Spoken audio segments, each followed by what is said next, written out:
by the Mountain College Institute in the Caucasus of Russia, so collects data like that. So it looks as the future of the animal is gloomy, but I say good luck, fellow. Okay, so that's it. Thank you very much. Thank you. Actually, now I'm really happy that you agreed to present this information to us, because this is extremely interesting, really. Sorry, I wouldn't like to have it like a scientific report. So this is just excerpts of what has been done. And I didn't say anything about the digital models. I didn't say anything about how the bird information and mammal information was processed, because it all lends to the assessment of habitat quality for the snow leopard. So this is actually the core of the research there, and that's what I wanted to present to you today.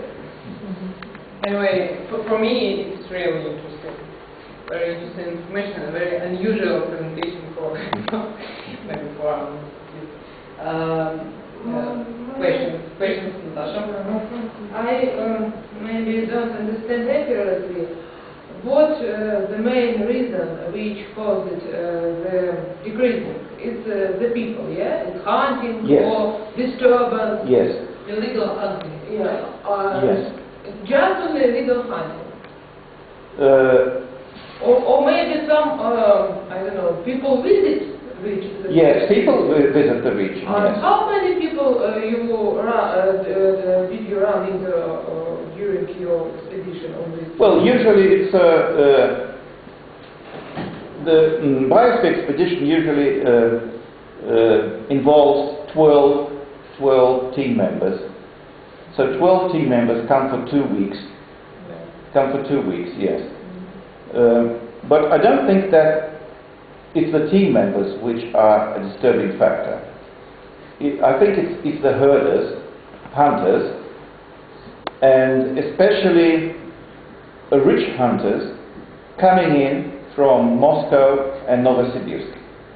Maybe you heard 2 years, 3 years ago, it became known because they were on a helicopter which crashed. Yes, so the helicopter, they were hunting argali, because and this decline of argali is perhaps due to trophy shooting because of the big horns. Yes.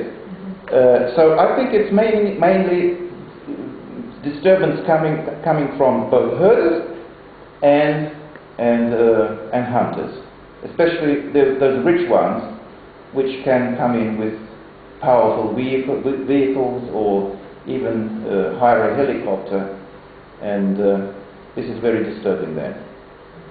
Is there some data or statistics exist about the number of hunting and shooting snow leopards?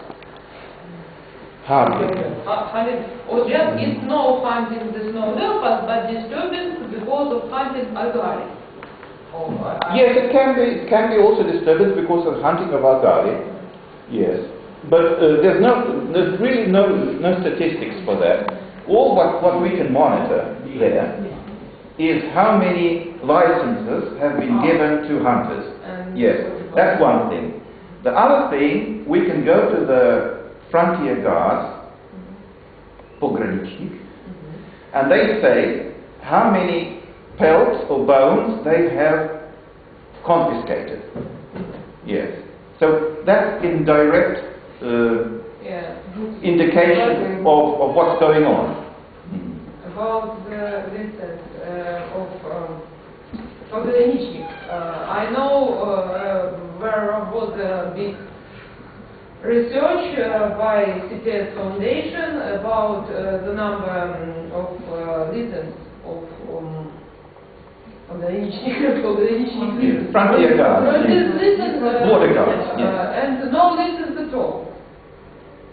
Well, and it's illegally extremely, because no license at all, license of CTS, of administration of CTS for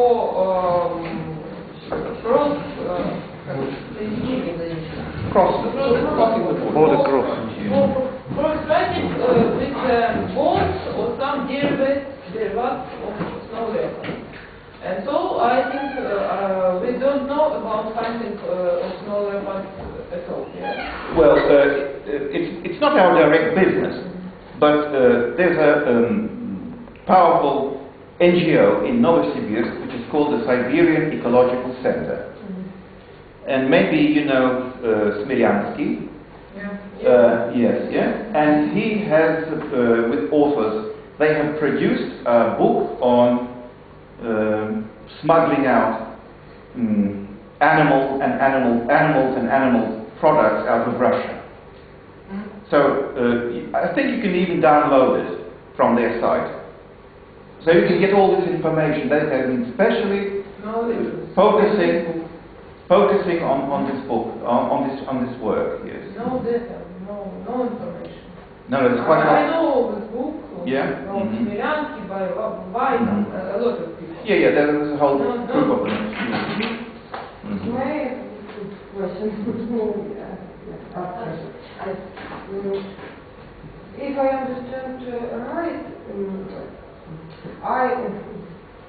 your main conclusion is about that the most important prey of snow leopard is ibex. Because of their dynamics of abundance is absolutely untaken. No, my question is, did you done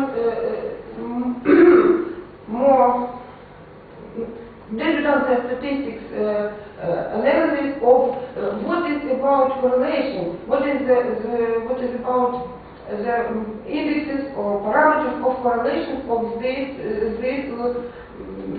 dynamics of the snow leopard and its prey? What is about is this parameters are enough? Well, that's a difficulty.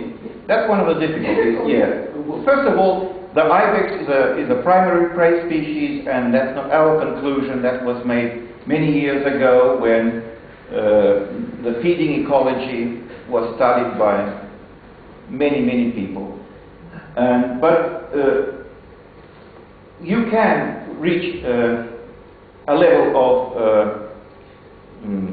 confidence in statistics when you are studying, say, animals like ibex and agave, which are in more or less large numbers. So you see them every day, or over day maybe, yes. Whereas, so you can then even calculate regression coefficients, which will be giving you an indirect estimation of abundance. But unfortunately for snow leopard, the numbers are not so large enough to have a proper statistical assessment. So you can just see that if there's a trend,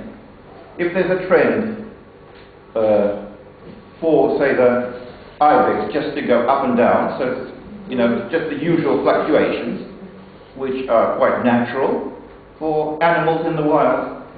But if in the first year we found 10 signs of snow leopard, on the next year 5 signs, and then 3 signs, and then 1 sign, and then no sign, so you make a conclusion that it's just dropping down. Yeah. So it's more like estimating without figures. Yes, but you can but it's quite difficult to, just statistically prove it.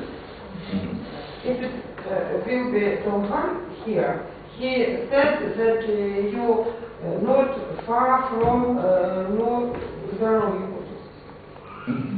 If you know him. Yes. Masha? I'm sorry, I didn't understand it correctly. You studied in university is the border of the main area. Russia has only 4%. Yes, yeah. It's the edge of the home range. So, your conclusion, you completed all these 4 specific conditions. Yes. Do you think it can be extrapolated on the other area? Well, if you look at the literature and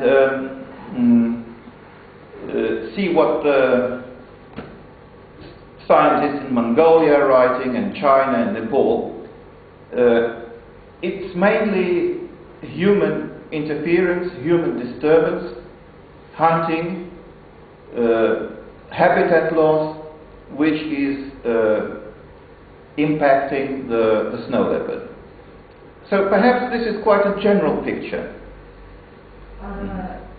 Then perhaps you can,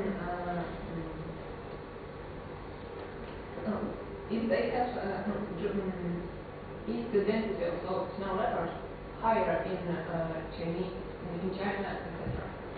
Can you compare your data with I would say that and yes and no, because the average density is 1 animal per 100 square kilometers, and so you'll get that kind of density in most of the area where snow leopard is met. But in Nepal, for instance, there can be 40 snow leopards on 100 square kilometers. So I think that will be a different picture. More questions?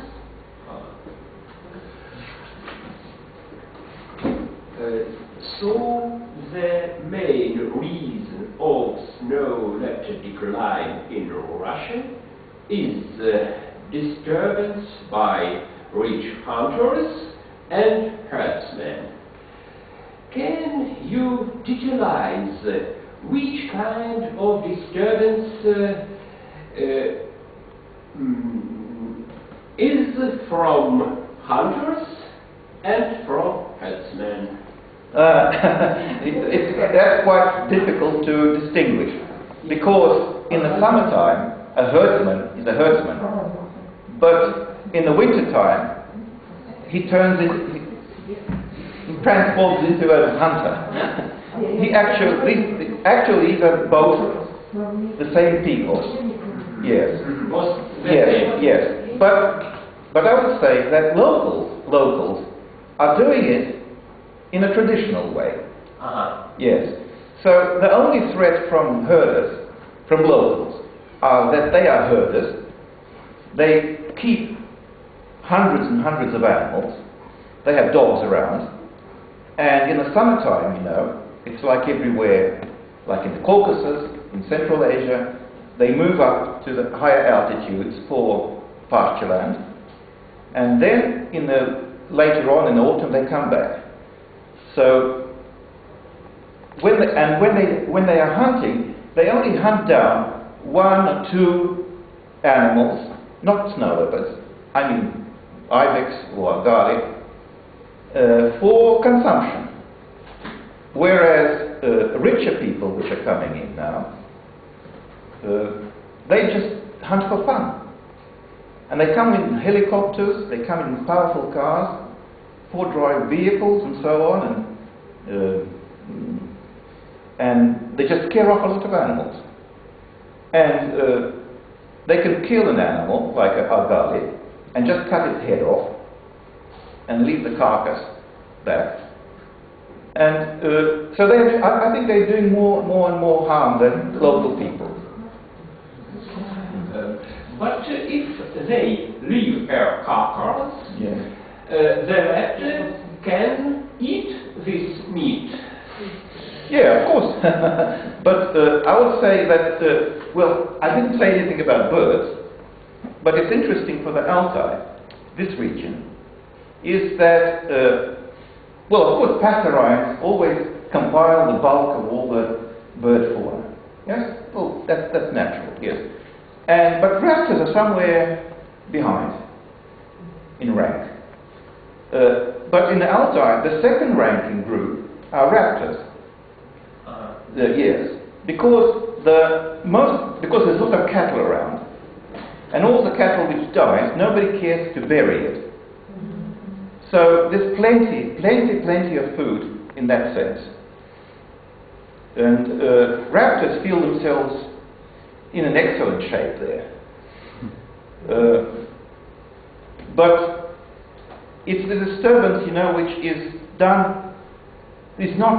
which is not well usual for the area. For people which are coming in and not keeping the rules, the traditional rules, hunting at any time, that's what really is disturbing. And it's not only disturbing the animal life there, it's also disturbing the local people.